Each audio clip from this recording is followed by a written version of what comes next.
Hi everybody, this is Willie at doinglostcrafts.com. I'm going to do kind of an artsy video for you today. I love paracord. It's kind of like the duct tape of the string world. I think everybody should have some on them. Just comes in handy a lot of the time. And you know, there's all sorts of videos out there with people showing you how to make, you know, paracord type bracelets. And this is just a really fun hobby, something to sit down and give your hands something to do. But since there's so many about bracelets and things like that, I thought I'd try to bring you one that's a little bit different. A way that you can, you know, have some paracord on you if you want to take on this project. And it's a key fob. Like this guy here. This one's a two-color one. What I'm going to be doing is making one with a little bit of leftover cord. You know, in my projects, I tend to get little chunks of cord that I didn't use, because you always want to start with, you know, more than what you think you're going to need, so you don't run out before you get your project completed. So this is a great thing to do with that leftover cord also. What you're going to need is a lighter at the end once you snip off your ends, a nice pair of scissors, which I'll grab, and a hunk of paracord. Now what we're going to do is, you know, this one's maybe about a yard long or so, and what you want to do is decide up front how big you want the key fob to be. I'll make it a little bit smaller than this one, just in interest of having the video go fairly quickly. But you fold it in half, decide about where you want the overall length to be, and the first step is actually kind of the hardest. You're just going to loop one of the pieces around, then you're going to take the other one, go over that loop, and then under the whole thing and back through the first loop. And then what you can do is kind of pull the ends tight, and then adjust from there if you need to, a bit up or down. This looks about right to me, and that's really the start of it. And then you're just going to continue. You always start on the side that has the loop most pronounced, and what you do is on that side you're going to take the loose string, go over, take the other one, go over that, then under the whole thing and back through the other side. Then each time you're going to want to pull it fairly snug, and you're going to start to see the knot develop. This is called a cobra weave, and we're just going to do a single. You can also at the end turn the whole thing around and go back over it. I think that's called a king cobra.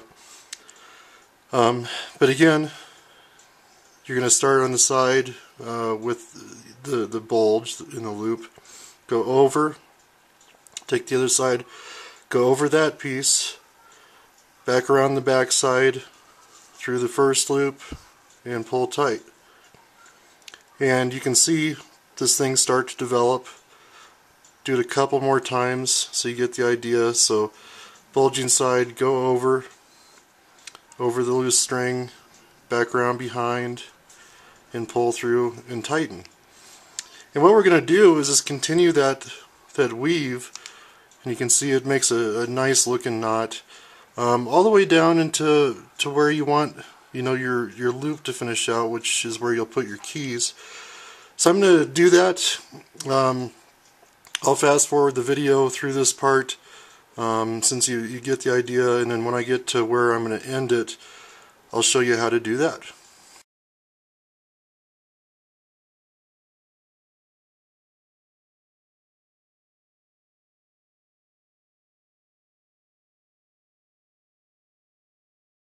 Okay, so back to normal speed here. This is what my key fob is going to look like. I have a big loop on this one.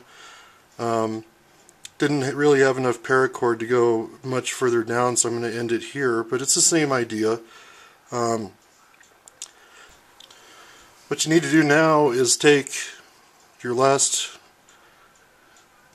knot, make sure it's nice and tight, and then you're just going to take a nice sharp pair of scissors and clip off the ends, maybe a 1/4 of an inch from the end on both sides. Leave yourself a little bit. Then we're going to take just a normal lighter and burn the ends so this stuff doesn't unravel. And I also like to melt a little bit onto the loop, help it stay in place.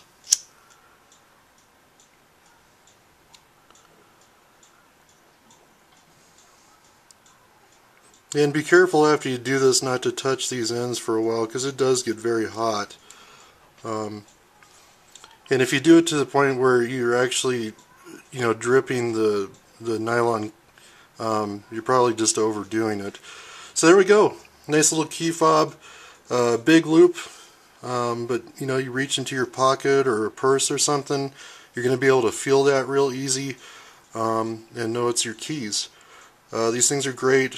My wife and my daughter both have bracelets. My wife has a key fob, and I love to give these away as presents. It's, again, just a nice thing to sit down if you're watching TV, have something to do with your hands, get creative.